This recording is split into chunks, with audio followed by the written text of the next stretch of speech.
Okay, this is approach on the Collatz conjecture that I've tweaked by incorporating 3n plus 1 divided by 4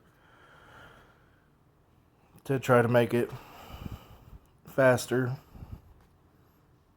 to make the shortcut faster, because this feels like it's missing information when you just take an odd and do the shortcut right off the bat. So we'll start by replacing the tens place with B if even or A if odd for all numbers, prefixing the last digit, whether odd or even, since all 3n plus 1 equal even before division. So 0, 1, 3n plus 1, 4. So we're pairing the odd and its 3n plus 1 growth together. B1, B4, A1, A4. And when we do this, we get 5 groups divisible by 4, 4 groups divisible by 2. The groups that are divisible by 2 will always have a ending digit of odd, but the prefix will alternate A, B, A for odd, B for even, A, B, and that's true for all the groups divisible by 2. And it's easier if you just start off with 0, 3 and then go to 23 and then 43, and that's how that works. But groups that are divisible by 4, they'll end in either an odd or even number, and there'll also be alternating B1, A1, B1, A1, A6, B6, A6, and I made a mistake there. That should be B6.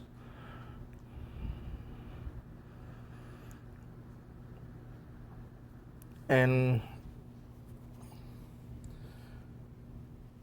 if you start with an odd number, you're obviously going to have to perform 3n plus 1. But, for example, we'll do this one just because it feels a little different. Any odd number followed by 6 will be divided by 4. So you could do 151 6 and divide that by 4. That comes out to 3, 7,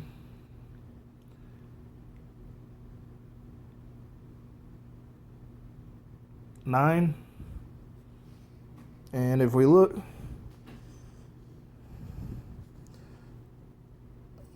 we got A9, because the other one was, the last 2 digits was 7, 9. So that holds true.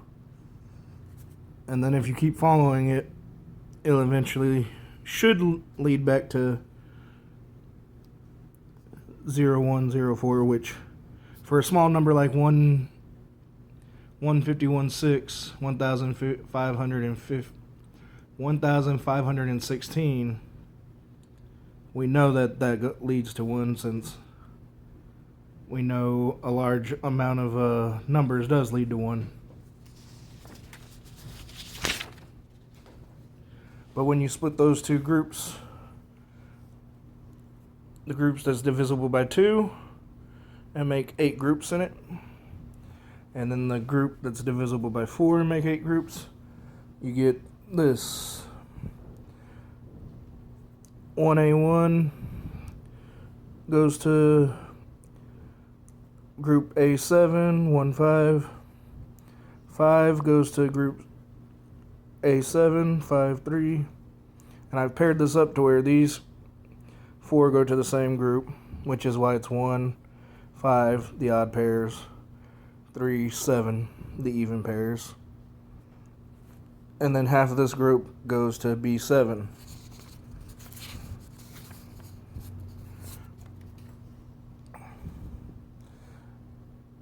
And then B7, half of it goes to A1, while the other half goes to B1.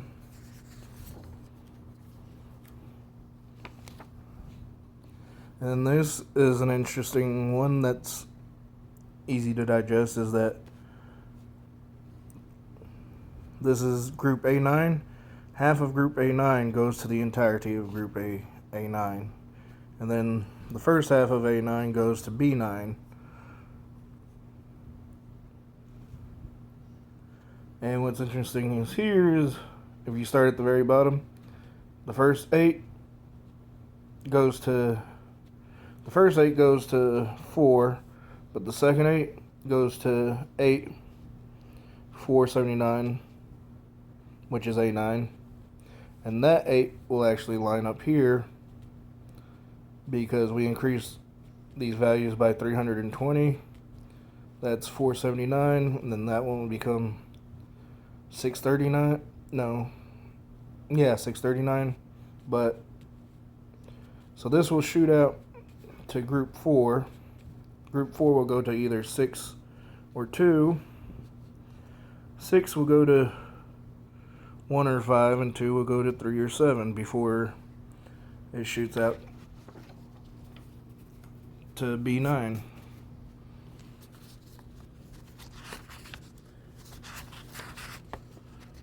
And here we have group B1, B4. The first half goes to the odd groups in itself. Group 1 goes to the odd numbers in the group B1, B4.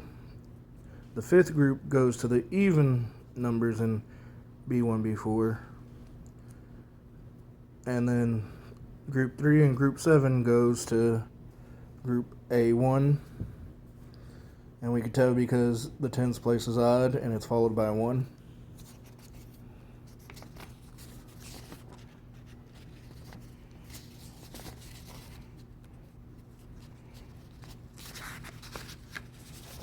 And then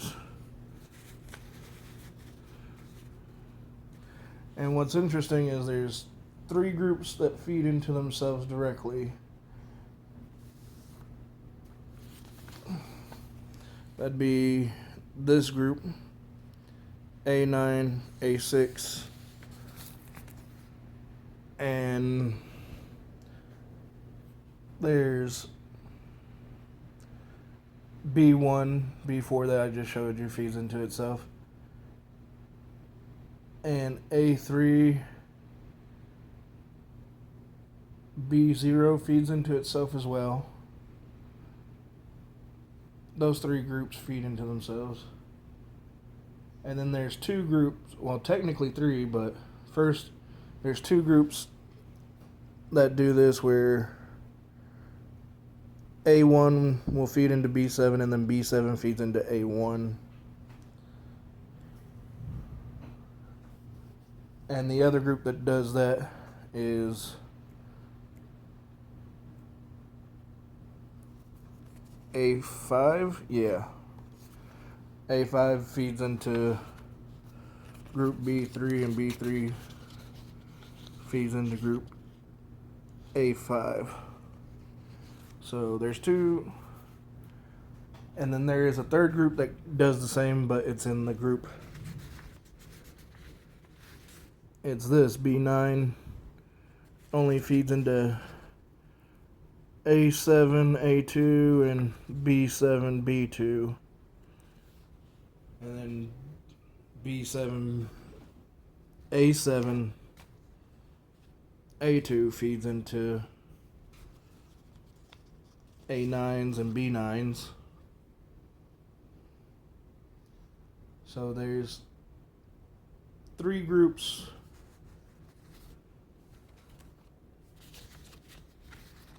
of each.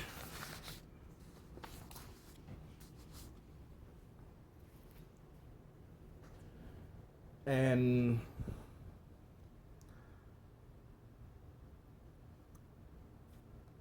the groups that feed directly into themselves, 2 of them are in the divide by 4 category, which means they have, when they feed into themselves, they have potential for infinite descent. And then one group here, A9, has potential for infinite ascension, but this will always feed into this 8, which will feed into here, which will shoot out to B9. But there's still, you can start here, 1, 2, 3, 4. You can get 4 steps of increase before you get to a step of decreasing at minimum. And for the groups that decrease, they can feed into themselves potentially infinitely as well. And I'm going to hopefully attach a directed graph to this to show kind of what's happening. But with the pigeonhole theorem, and there only being 80 nodes, even though we've tested 2 to the 58th power, and if you divide that by 8, that's how many times these nodes have been tested. And interestingly, this group, this is 40 nodes, this is 40 nodes. These 40 nodes have 2 out arcs, so that's 80 out arcs. These 40 nodes have 4 out arcs, that's 160 out arcs, which comes out to 240 in out arcs in total. And for 0, 3, 0 mod 3, 1 mod 3, and 2 mod 3, if you were to test each node, you'd have to test each node 3 times for 0 mod 3, 1 mod 3, and 2 mod 3. And that would come out to 240 out arcs, or 240 tests. And it won't matter which base number you test on, it's still going to be just the 240 potential paths out. And hopefully the directed graph I show will highlight how many in arcs are on each node.